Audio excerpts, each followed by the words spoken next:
घर फेरि बाटाकै घर भइको अब यस्तो होरी मात्रै छ कति दिदी ए घर बढार्दै हुनु त दिनु छ कि अहिले म हेरिदिइहाल्छु नि पर्छ कस्तो टाउको चिलाएर मर्ने बेला भएको पर्छ तोरा जुम्रा हेर्दै हुन्छ नि राम टाउको चिलाएर मर्न आँटे जस्तै घर सुत्नु नसकेर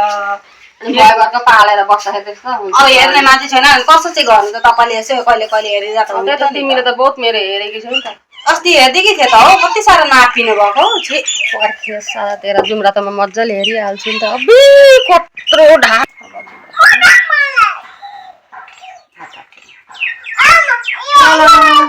यत्रो ढाडी हे कत्रो ढाडी परेको रहेछ तँलाई त राम राम राम सबै सक्नु लु हो तर राम कस्ता खालका जुम्रा कति पारा मार है मजाले मार है